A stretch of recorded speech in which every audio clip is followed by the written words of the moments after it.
Welcome to the History in Focus channel. Be sure to subscribe so you don't miss more videos like this one. The ritual of sati, or widow self-immolation, was a controversial practice in Hindu tradition where the widow would throw herself, or be forced to throw herself, onto her husband's funeral pyre. Considered by some as the ultimate gesture of loyalty and love, sati also reflected a society where a woman's destiny was directly tied to her husband's status.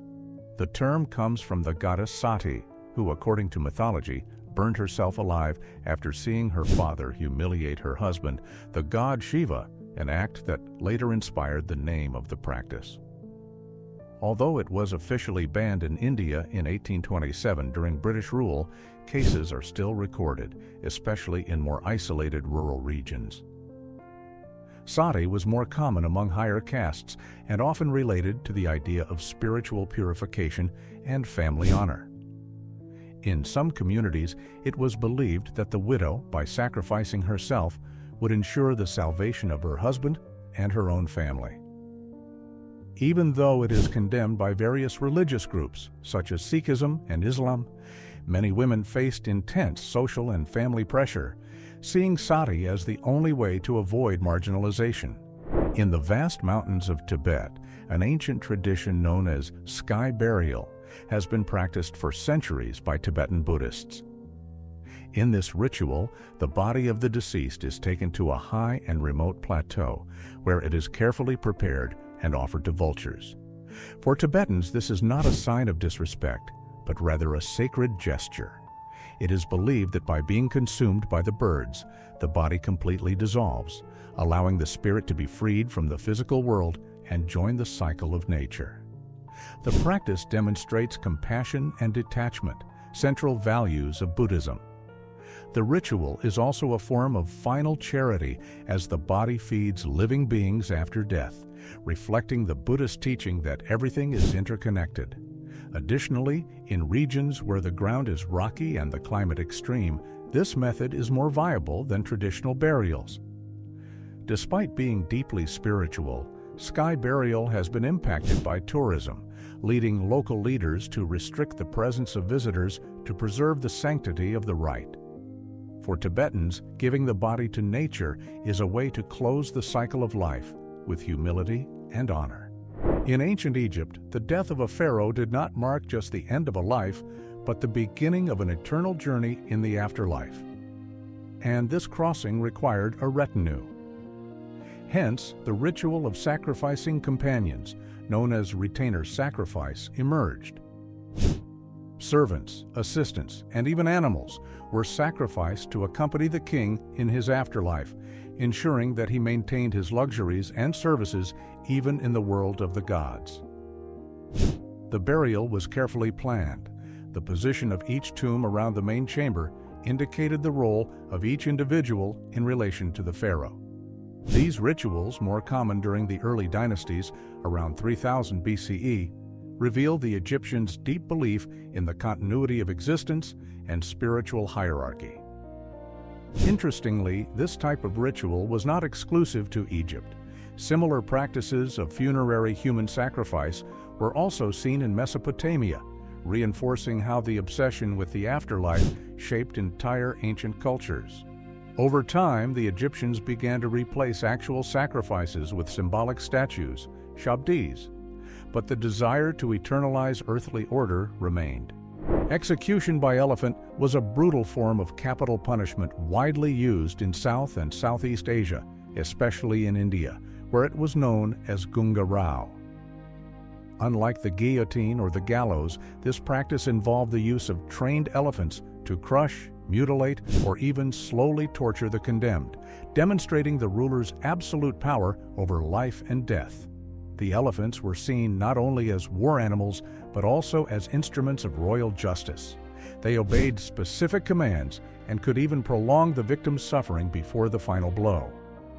Although records of sporadic use also exist in the Western world, it was in Asia that this form of execution reached its peak, being practiced from the Middle Ages until the 19th century. Interestingly, in some cases, the ruler used this punishment to send a political or religious message, reinforcing his divine authority. With the arrival of the British and the imposition of new legal codes, the practice fell out of use. But the image of the elephant executioner continues to astonish the imagination. In ancient Rome, being beautiful meant looking natural. But ironically, achieving this natural look required anything but natural methods. Unlike the Greeks and Egyptians, who loved vibrant colors and elaborate makeup, Roman women sought pale, almost white skin, the ultimate symbol of status and luxury. Fair skin showed that a woman did not need to work under the sun and could stay in enclosed, comfortable environments surrounded by servants. However, since most Roman women naturally had darker skin, achieving this ideal required extreme measures. And here comes the beauty routine with a bizarre twist.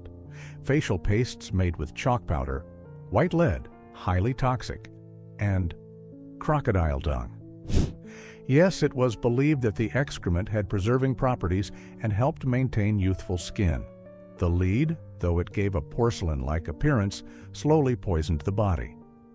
This pursuit of an almost unattainable beauty standard reveals how aesthetic ideals can turn vanity into a dangerous act, and how even the luxury of imperial Rome had its grotesque side. In the depths of the Amazon rainforest lives the Yanomami people, one of the most isolated indigenous communities in the world, with an estimated population of 35,000. Among their most remarkable traditions are the death rituals, which follow a very different path from common burials. When someone dies, the body is cremated and the ashes are carefully collected. Then these ashes are mixed into a drink made with fermented banana and consumed by close family members. This act is not seen as morbid, but as a way of keeping the deceased's essence alive within the community. The Yanomami believe that by ingesting the ashes, the person's soul remains present among the living, protecting the village and maintaining spiritual balance. This ritual also serves to ensure that the spirit of the dead does not wander or cause suffering. For the Yanomami, death is a transition, and this process reinforces the group's unity and the continuity of life in harmony with nature. In ancient Greece, known for its philosophical and artistic brilliance, there also flourished rituals steeped in shadows. One of the most intriguing was the pharmakos, the sacrifice of a human scapegoat. In times of crisis, such as plagues, droughts, or social unrest, the polis selected a marginalized person, usually a slave, beggar, or criminal, to absorb the city's evils. This individual was adorned with figs, whipped with branches of plants considered purifying, and in some versions, expelled from the city or even executed. It was believed that by removing this bearer of evils, the community would be purified and order restored. Although it sounds barbaric today, the pharmakos revealed a collective logic. Projecting social chaos onto a physical body was an attempt to bring relief to the community. Interestingly, despite its violent nature, this ritual also had theatrical traits. The chosen person became, even if briefly, a central figure, almost sacred, in the collective drama of purification. In feudal Japan, a warrior's honor was as valuable as life itself, and when that honor was tarnished, only an extreme act could restore it: seppuku. This ritual, practiced mainly by samurai, consisted of cutting one's own abdomen with a short blade, demonstrating courage, loyalty, and spiritual purification. The ceremony was carefully organized. The samurai wore a white kimono, knelt on a white cushion, and beside him was the kaishakunin, his trusted assistant, responsible for decapitating him after the abdominal cut to prevent prolonged suffering. The first documented occurrences date from the 12th century, with figures such as Minamoto no Tamatomo and Minamoto no Yorimasa. Seppuku was not just a tragic end, but a way to die with dignity, sealing absolute commitment to the codes of Bushido. Interestingly, this practice was so ceremonial that it often included the writing of a farewell poem, showing serenity and lucidity in the face of death. Even after the abolition of seppuku in modern Japan, its mark in history remains alive as one of the most dramatic and emblematic rituals of Japanese culture. During the Ottoman Empire, the Sultan's harem included not only wives and concubines, but also his mother, sisters, children, and a whole network of servants. The South Asian equivalent was known as the zenana. Despite Western fascination, often fueled by exotic fantasies, life in the harem was shrouded in discretion, and historical records are scarce and often distorted. However, it is known that royal harems functioned as training centers for noblewomen. The young women were educated in etiquette, music, poetry, and politics, preparing to become influential wives and mothers of future rulers. Some women of the harem even came to exercise real power over political decisions, such as the famous Kösem Sultan. Behind the embroidered curtains and locked doors, the harem was much more than luxury and desire. It was also a space of power, strategy, and silent influence at the heart of the empire. The Dionysian mysteries were secret rituals of ancient Greece dedicated to Dionysus, the god of wine, fertility, ecstasy, and theater. In these ceremonies, participants consumed wine, danced frenetically, and played instruments such as drums and flutes, seeking to enter a deep trance state. This altered state of consciousness represented death and spiritual rebirth. During the rituals, the devotees believed they were freed from social rules and connected directly with the divine. It was an experience of transformation where ordinary men and women felt elevated, as if touching the world of the gods. Beyond Greece, similar practices appear in other cultures, such as the ancient Samhain rituals linked to seasonal changes and the cycle of life. For many, participating in the mysteries of Dionysus was a way to achieve spiritual liberation and experience profound inner renewal. In traditional Vietnam, blackening the teeth, a practice known as Nom Rang, was more than aesthetic. It represented maturity, purity, and beauty. Using natural substances such as betel nut, lime, and plant leaves, men, and especially women, darkened their teeth as a true rite of passage into adulthood. Interestingly, white teeth were believed to be associated with evil spirits or animals and were therefore considered undesirable.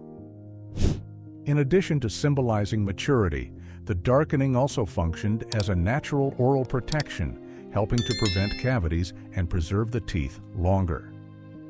For centuries, having black teeth was a sign of elegance and status among various Vietnamese ethnicities.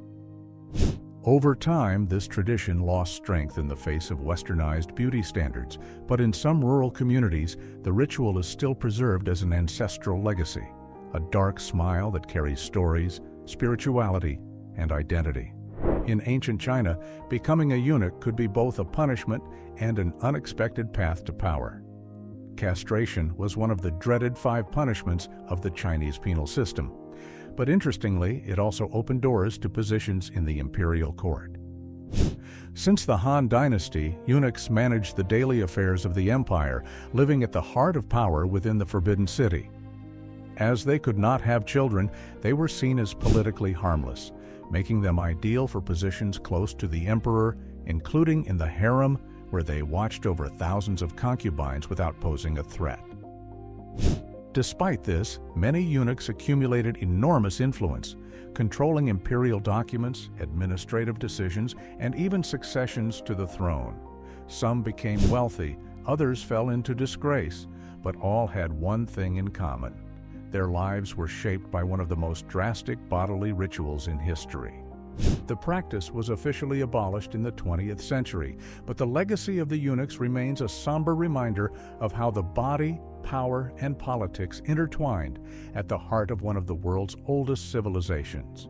The Druids, spiritual leaders of the ancient Celts, were portrayed by the Romans as practitioners of human sacrifice and even cannibalism.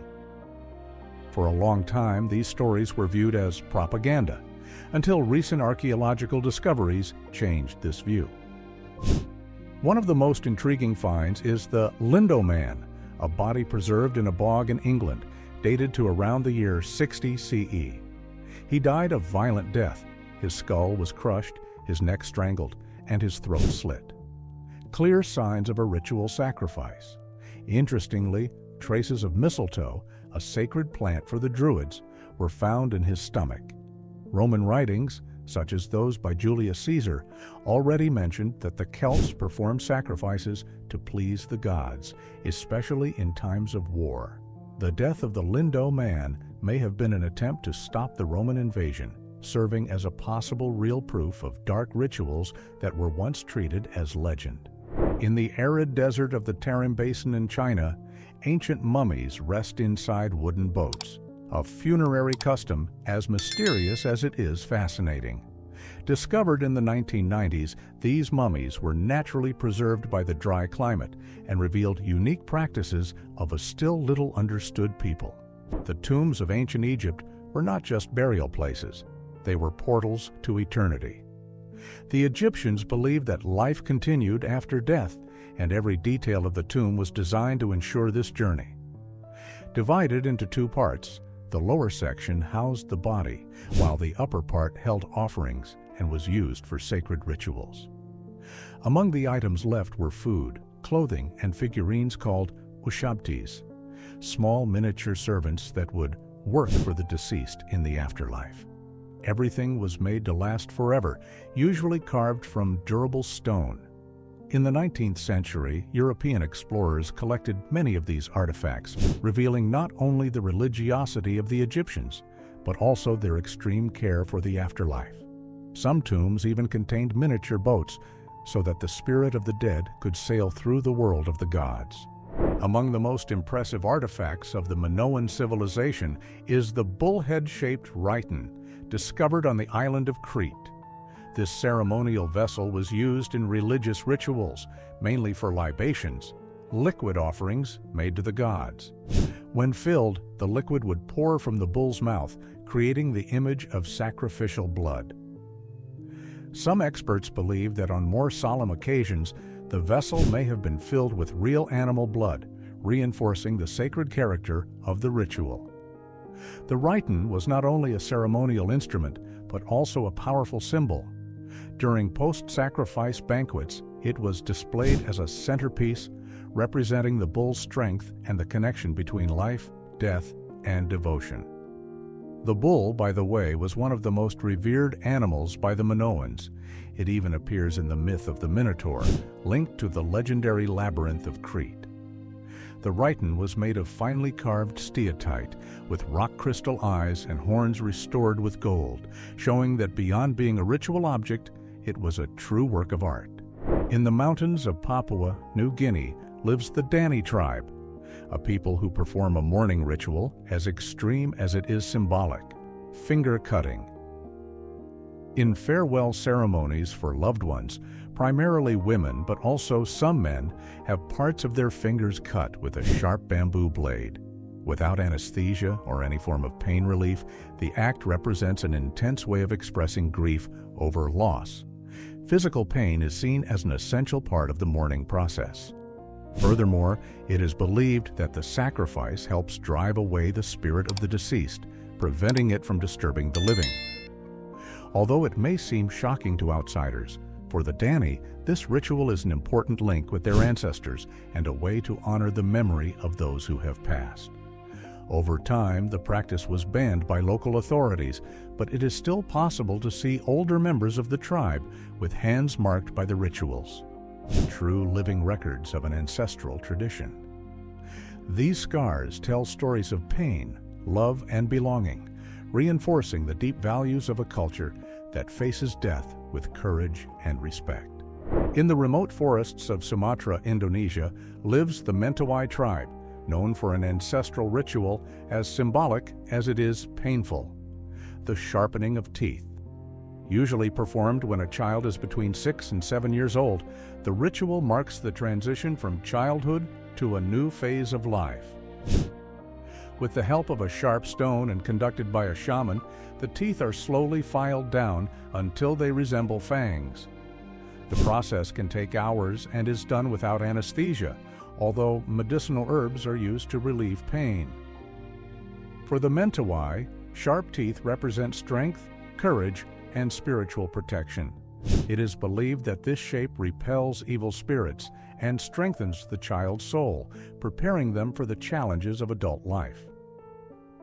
Curiously, the appearance of the teeth is also associated with beauty in local culture, being a valued trait among tribe members.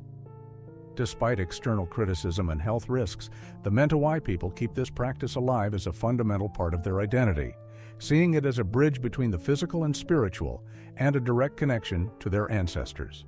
In India, there is an ancient ritual known as marriage to a tree, still practiced in some regions. According to Vedic astrology, people born under the influence of Mars, called Mangliks, carry a planetary alignment considered unfavorable, which could bring bad luck or even premature death to the spouse.